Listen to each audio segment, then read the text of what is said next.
Boa noite a todos. Muita paz.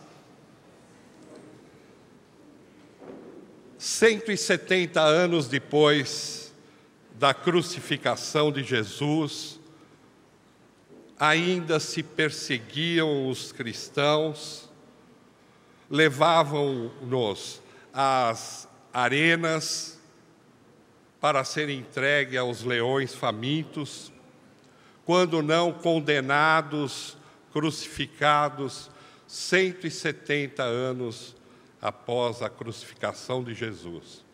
Melhoramos, porque naquela época nós íamos às arenas para ver os leões tirar o couro do cristão.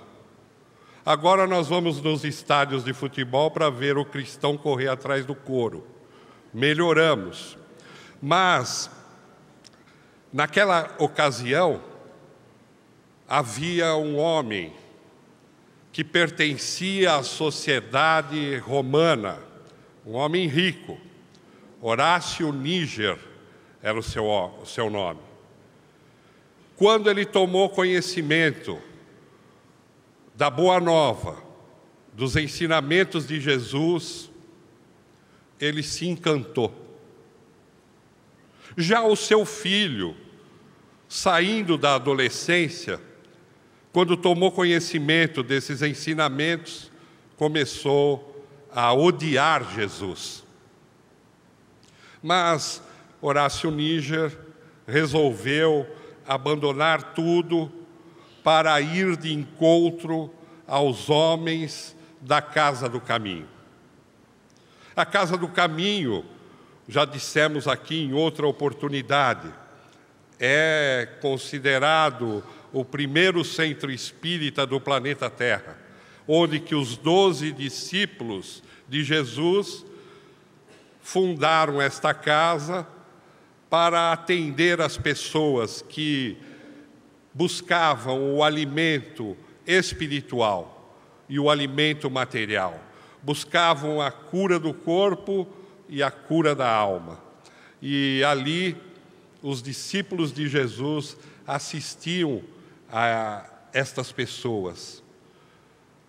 E esse movimento continuou. 170 anos depois, ainda haviam esses homens, já não eram mais os mesmos. Aqueles já haviam desencarnado.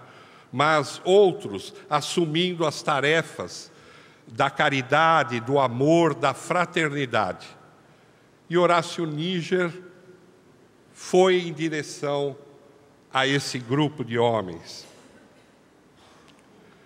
Pegou uma embarcação, e nessa embarcação havia também um cristão, o irmão Curvino. Havia um plano para se assassinar Horácio Níger, que havia se convertido ao cristianismo. Romano, rico, mas abandonou tudo para seguir o cristianismo. Havia um plano para matá-lo. E nessa embarcação, os assassinos se equivocaram. E, em vez de matar Horácio Níger, mataram o cristão irmão Curvino. Quando Horácio Níger percebeu isso, ele assumiu a personalidade do irmão Curvino e foi em direção aos homens da Casa do Caminho. Trabalhou lá por dezenas de anos. O seu filho, já adulto, aquele que odiava Jesus, adoeceu. E para tratar da sua doença, se mudou para Lyon. Quando o irmão Curvino agora soube que seu filho estava em Lyon, ele havia alugado uma mansão, onde que ele iria ficar ali naquela cidade por algum tempo, até se tratar. Quando o irmão Curvino soube que o seu filho estava naquela cidade, ele foi para lá, se apresentou como jardineiro. O filho nem desconfiou, a aparência já um tanto mudado pelos anos de trabalho junto aos homens da casa do caminho. O filho não reconheceu o pai e contratou ele como jardineiro. E ali ele ficou trabalhando. Quando o filho melhorou, os empregados da casa resolveram fazer uma festa para comemorar a melhora desse homem. E o irmão Curvino sugeriu, então, trazer 80 crianças órfãs que ele cuidava para, num coral, apresentarem músicas líricas em homenagem ao seu filho. E as crianças se apresentaram magnificamente bem. No final, o irmão Curvino pede para Salviano, um garoto de 6 anos de idade, para fazer a prece de encerramento. E quando o garoto estava dizendo: Pai nosso que estais nos céus, santificado seja o vosso nome. Aquele homem que odiava Jesus se levantou e ordenou aos seus empregados que trouxessem os mastizes, cães ferozes, e impulsionou esses cães na direção daquelas crianças e do irmão Curvino. Salviano foi atacado por um dos cães, que abriu a sua barriga. Eles foram colocados pelos cães e apauladas para o meio da rua. O garotinho, no colo do irmão Curvino, dizia: Pai, tenho frio. Todos eles chamavam o irmão Curvino de pai. Pai, tenho frio. Pense em Jesus. Pai, tenho muito frio. Pense em Jesus. O garoto morreu. E o irmão Curvino foi colocado na prisão. Passaram-se os meses e o filho, que acreditava que o pai estava morto, mas acho que alguma coisa dizia a ele algo. Ele foi até a prisão e foi caminhando cela a cela. Quando ele chegou na frente da cela onde estava o irmão Curvino, ele mandou abrir. O irmão Curvino, com os olhos arregalados, o cabelo em desalinho, estendido no chão, olhou para ele olhou para o pai, mandou fechar a cela. No dia seguinte, o irmão Curvino estava morto.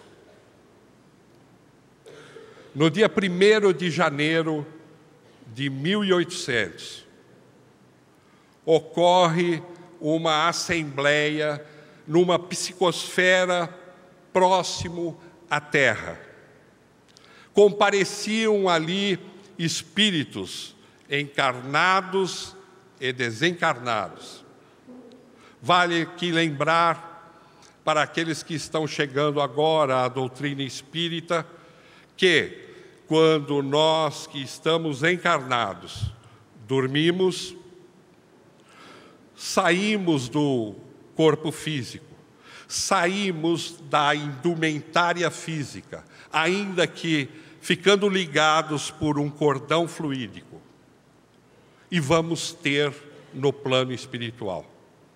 Então, naquela assembleia de milhares de espíritos, todos eles que representaram um progresso para a humanidade, estavam ali agora para um roteiro de programa para o século XIX e o século XX.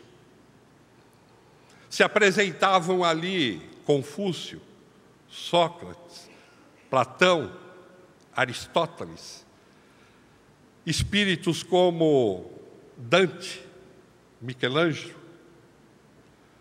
espíritos como Cabral, Colombo e tantos outros que a gente poderia ficar citando aqui, estavam presentes naquela reunião porque tinham dado algum progresso para a humanidade terrena. Estava presente também Júlio César, o imperador romano, agora na figura de Napoleão Bonaparte. Júlio César havia reencarnado como Napoleão Bonaparte. E Napoleão Bonaparte, no sono, distante do corpo, nesta Assembleia. Estava presente também Johann Hus, um sacerdote tchecoslováquio, que no século XVI havia sido queimado vivo, porque ele se contrapôs ao clero quando ele disse que, para conversar com Deus, nós não precisamos de intermediários. Nós não precisamos, para conversar com o nosso Criador em prece, nós não precisamos de um representante de Deus aqui na terra, porque todos nós representamos Deus. Mas ele foi queimado vivo. Diz o poeta e cantor: quando eu quero falar com Deus, eu apenas falo. Quando eu quero falar com Deus, eu apenas me calo. Não errei, não, né? Mas ele foi morto, foi queimado vivo. E ainda quando as lavaredas começavam a alcançar o seu corpo, ele teve a lucidez de dizer, porque Johann Hus, traduzido, significa pato de luz, ele ainda teve a lucidez de dizer: hoje vocês estão queimando o pato de luz, mas amanhã virá um cisne de luz e alçará voos que as suas lavaredas não conseguirão atingir. Aquela assembleia recebia de uma região ignota pétalas fluídicas que recaíam sobre todos os presentes. E, de repente, uma voz de um lugar desconhecido, uma voz suave, com amor, se dirige a César, o imperador romano, que estava ali como Napoleão Bonaparte. César, eu te coloquei no Império Romano para que você pudesse unificar na língua latim e o planeta tivesse somente uma língua, somente um idioma. E o poder te dominou. Eu sei que um espírito mergulhado na carne fica sob o efeito das sombras, mas você falhou, e agora eu renovo a sua oportunidade. Em breve você assumirá como imperador da França, e com o objetivo de unificar a Europa, de preparar o terreno para a terceira revelação. Unificar a Europa para que venha, nessa nova revelação da caridade, do amor, da fraternidade, e encontre nos corações unificados num povo só o campo propício. E aí ele se dirige, essa voz se dirige a Johann Hus. Você nascerá com a missão de trazer essa nova revelação à humanidade. E no dia 3 de outubro de 1804, reencarna em Lyon, na França, Hippolyte Léon Denisard Rivaio, que ficaria conhecido no mundo a partir de 18 de abril de 1857, com o lançamento do Livro dos Espíritos, com o codinome Allan Kardec. Mas antes que isso ocorresse, no dia 29 de agosto de 1831, no Ceará, no município Riacho do Sangue, reencarna o irmão Curvino, agora como Adolfo Bezerra de Menezes Cavalcante. E ele trazia uma missão de trazer o Espiritismo nas bases científicas, religiosas, filosóficas. Ele nasce numa família em que o pai, a mãe, tinham uma posição boa financeiramente. O pai era um político do Partido Liberal e um fazendeiro, mas um homem de muito bom coração. Os familiares e amigos se aproximavam dele, pediam dinheiro emprestado, ele emprestava e nunca recebia de volta. Chegou a fazer empréstimos nos bancos, hipotecar sua fazenda para levantar dinheiro para emprestar para familiares e amigos. Só que chegou uma hora que as fazendas estavam comprometidas, ele não recebeu de ninguém e ainda estava devendo. Ele juntou os seus bens, procurou os credores, falou: olha, a fazenda agora é de vocês. Não, os credores não queriam receber. Não, conheciam ele, sabiam o que tinha acontecido. Não, você nos paga como puder. Não,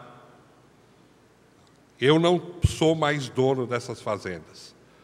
Mas os credores convenceram ele a pelo menos ficar como o administrador daquelas fazendas.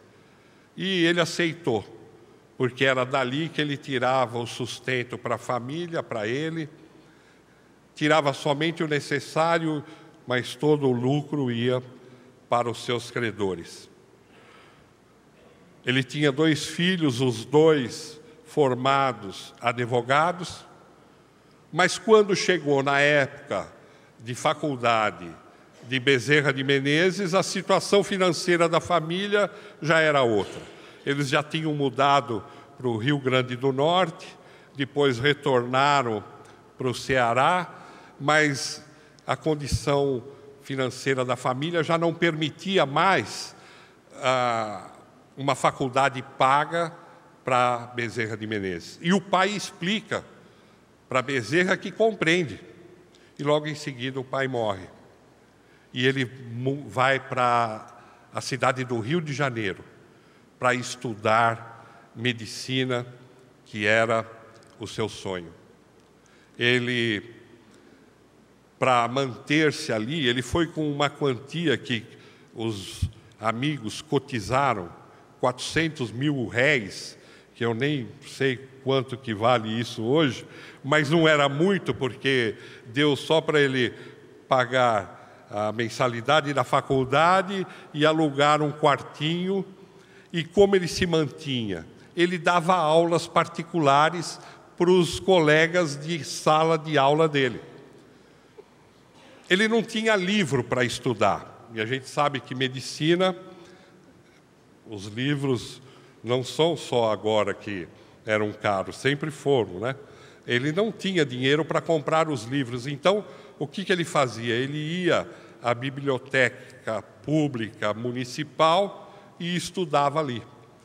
E o que mantinha ele, o aluguel e a mensalidade da faculdade, eram as aulas particulares que ele dava.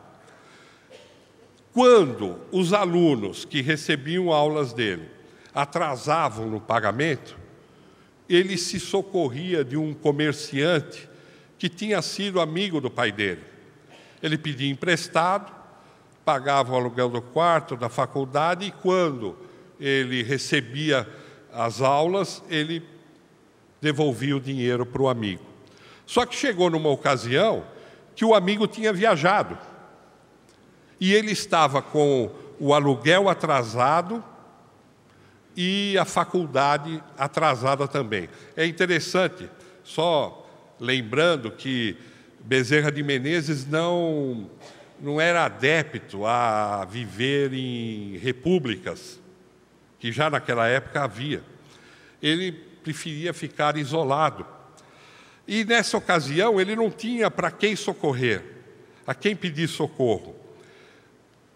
Ele pede em prece a Jesus que o ajude. Ele não sabia como que ele ia sair daquela situação. Ele podia até perder o ano letivo por falta de pagamento da faculdade. Nisso bate à sua porta um jovem, procurando por ele para aulas particulares de matemática.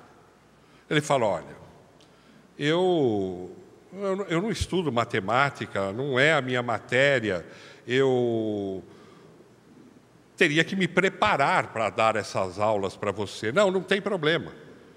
Eu recebi a mesada do meu pai, eu quero deixar pago antecipadamente essas aulas, e você se prepare, quando tiver ok, a gente marca as aulas. O jovem pagou, que foi a salvação dele, porque era um valor bem aproximado, um pouco mais, do que ele precisava para pagar o aluguel e pagar a faculdade. Nunca esse jovem apareceu para receber essas aulas. Anos depois, Bezerra de Menezes comenta que, na verdade, ele acreditava que tinha sido a primeira experiência que a espiritualidade se apresentava na vida dele. Porque, claro, aquele jovem foi direcionado pela espiritualidade para ajudar esse missionário do Cristo. Ele se forma e abre um consultório no centro da cidade com um colega de medicina que se formou junto com ele, mas com um poder aquisitivo melhor. Eles abriram um consultório no centro da cidade. Não entrava ninguém. Eles não tinham um cliente, um paciente.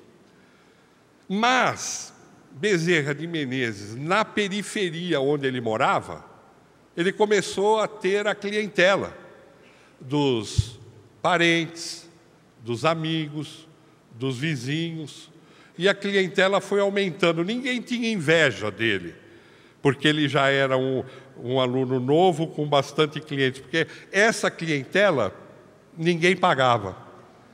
Ninguém pagava consulta.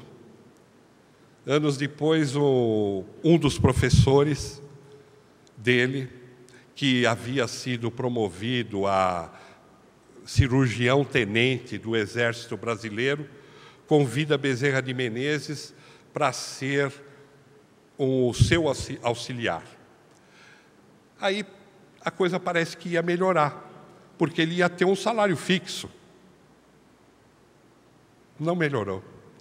Porque o salário que ele ganhava, no atendimento ao público da periferia, ele gastava tudo dando dinheiro para as pessoas comprarem a receita que ele receitava. Não adiantou muito. Mas só que ele começou a ficar conhecido, porque depois ele foi promovido a cirurgião-tenente, ele começou a ficar conhecido E o consultório no centro da cidade começou a ter uma clientela. Não melhorou, porque ele só começou a aumentar a clientela dele lá na periferia. Ele atendia mais pessoas gratuitamente e pagava. Teve um final de tarde que ele já havia atendido dezenas de pessoas. Ele passava a receita, a pessoa falava, eu não tenho dinheiro para comprar, ele abria a gaveta e dava o dinheiro, vai comprar o remédio. Quando ele foi atender a última mãe que estava com uma criança em estado febril, ele percebeu que o problema maior da criança era fome, era comida, falta de comida. E ele receitou um remédio para a febre, abriu a gaveta, porque viu que a mulher não tinha dinheiro para comprar, e ela mesma, antes dele falar alguma coisa, ela mesma já falou, eu não vou ter como comprar esse remédio, porque a gente não tem nem comida em casa. Ele abriu a gaveta, abriu a de baixo, abriu a terceira, não tinha mais um tostão. Ele ainda mexeu nos bolsos e, a hora que ele passou a mão, um anel de formatura de médico, ele não teve dúvida, ele tirou o anel, falou, olha, a senhora faça dinheiro com esse anel, vai ter como comprar o remédio e ainda vai sobrar muito dinheiro para a senhora comprar alimento para o seu filho e para a senhora. Era assim Bezerra de Menezes. Ele se casa, tem 2 filhos. Aí ele é convidado, nessa ocasião, ele já era muito conhecido, porque, imagine, ele como um cirurgião do Exército Brasileiro, ele era conhecido por uma parte da sociedade. E ele, na periferia, atendendo as pessoas dessa maneira cristã. Ele era muito conhecido, muito famoso, e o convite não tardou a chegar para ele entrar para a política, para ser candidato a vereador da cidade do Rio de Janeiro. Ele não queria aceitar, mas a mulher o convenceu. Porque a política é algo divino, é algo de Deus. Se os políticos não são corretos, a política é de ordem divina, é algo de progresso da sociedade, mas nem sempre aqueles que estão ali dentro da política agem de maneira correta. Mas isso é um outro problema. A gente encontra esses tipos de problema em todos os setores da sociedade, né? Tem médicos bons, médicos que honram a profissão, e tem outros que são verdadeiros comerciantes da saúde pública. Então, ele não queria, mas ele aceitou, por argumentos da sua esposa. E ele se torna vereador. Olha que interessante.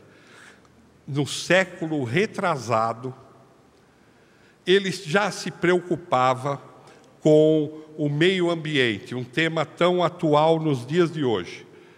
Um dos projetos dele era a despoluição da Lagoa Rodrigues de Freitas, do meio ambiente, como uma força da natureza, e que, se a gente não cuidasse, teríamos problemas lá na frente.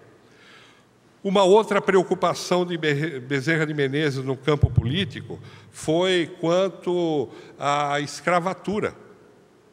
Ele já se preocupava, na ocasião, com a libertação dos escravos.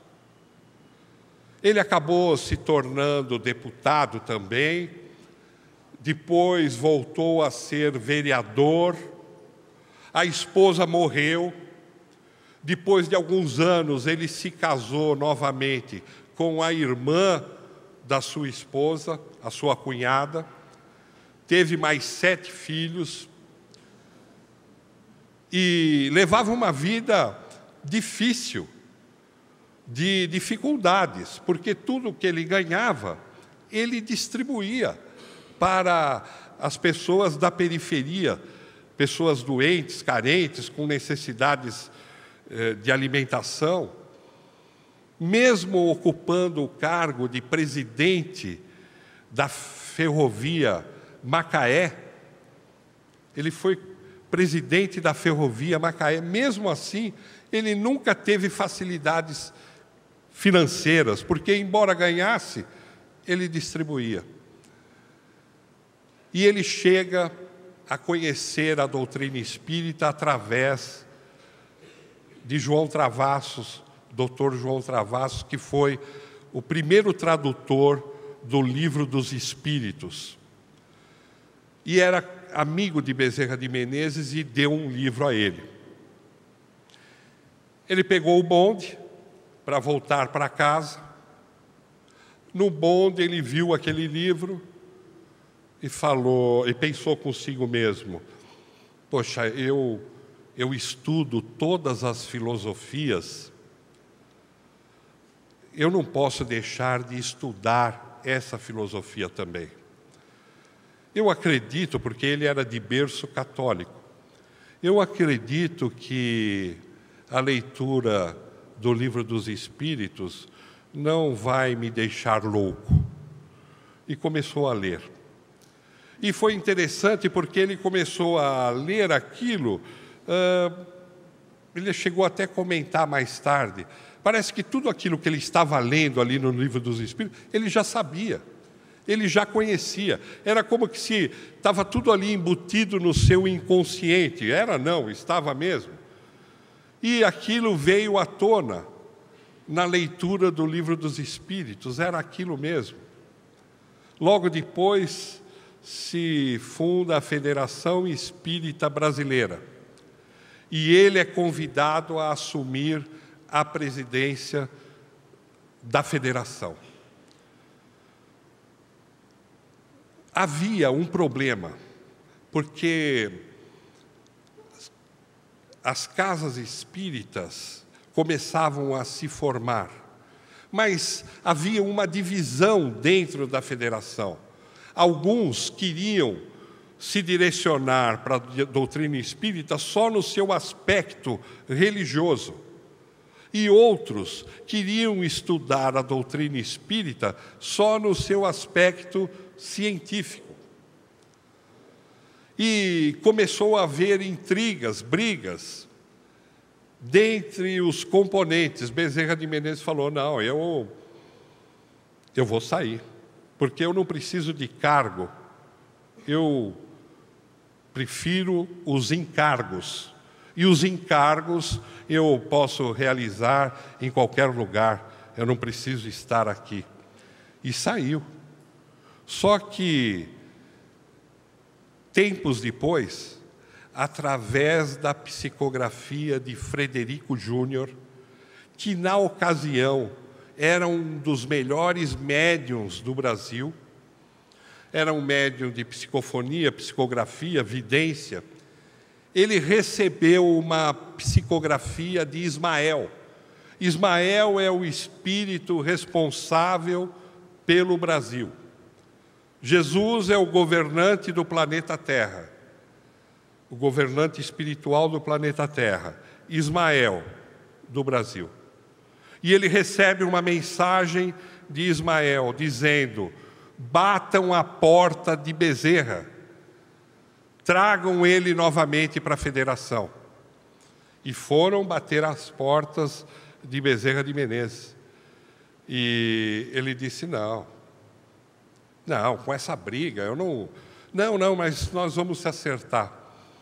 Ele só aceitou se a palavra dele tivesse peso no sentido de harmonizar a situação.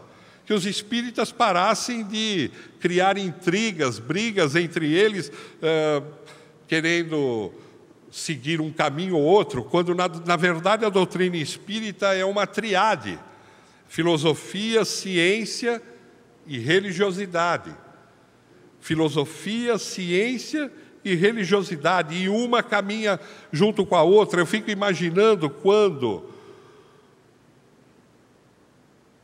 Allan Kardec percebeu os fenômenos das mesas girantes, e isso, pouco a pouco, foi levando ele aos ensinamentos de Jesus.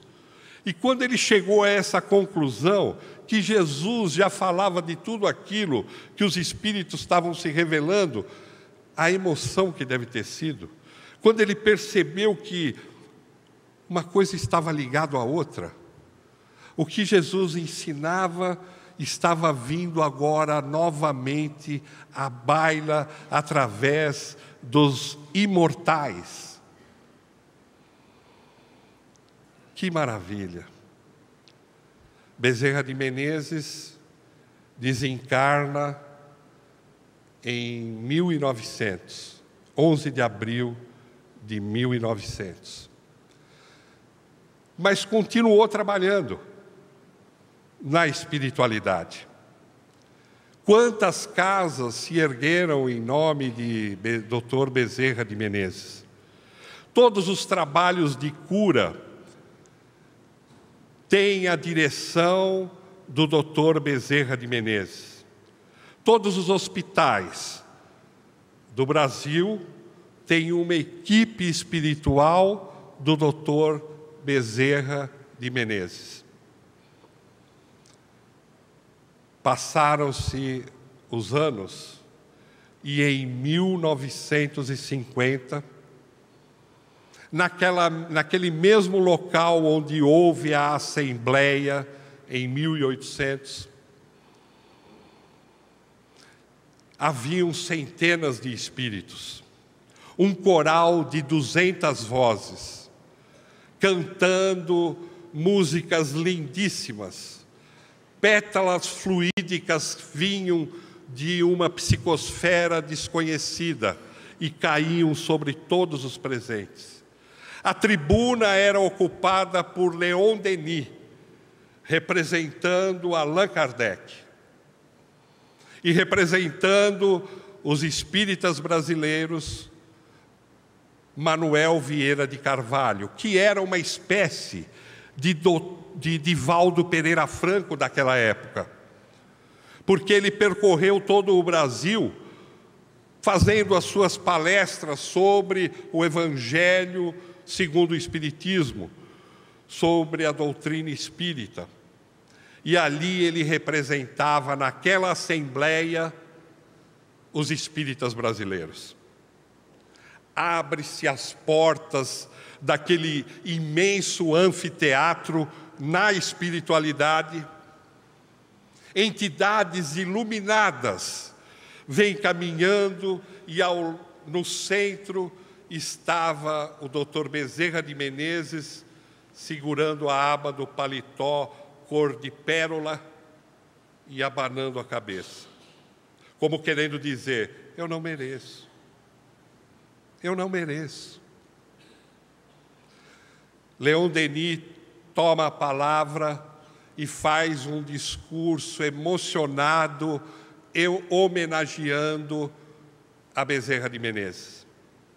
Em seguida, Manuel Vieira de Carvalho também discursa, falando sobre o médico dos pobres, como o Bezerra de Menezes ficou conhecido. Bezerra de Menezes, em pranto, abanava de vez em quando a cabeça, como querendo dizer: eu não mereço. Nisso abre-se o céu, um jato de luz cai sobre os presentes, e nesse véu de luz começa a descer uma entidade luminosa, a irmã Celina, representando Maria, mãe de Jesus. E se dirige a Bezerra de Menezes, dizendo que Maria havia conversado com o Filho Jesus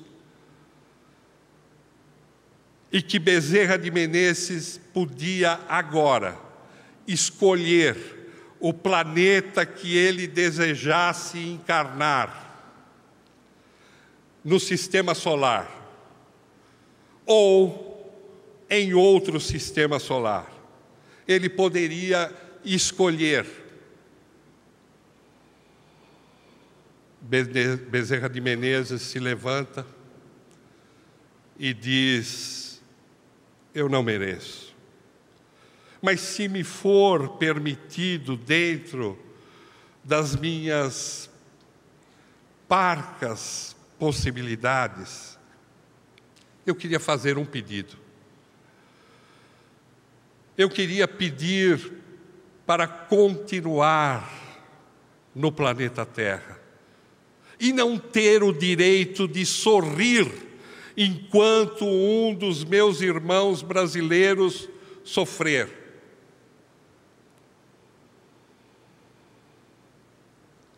Irmã Celina sobe por aquele véu de luz.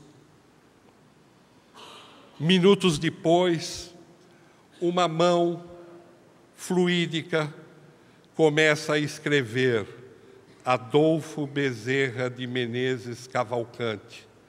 O seu pedido foi deferido por Maria e você poderá ficar no planeta Terra até o ano 2000.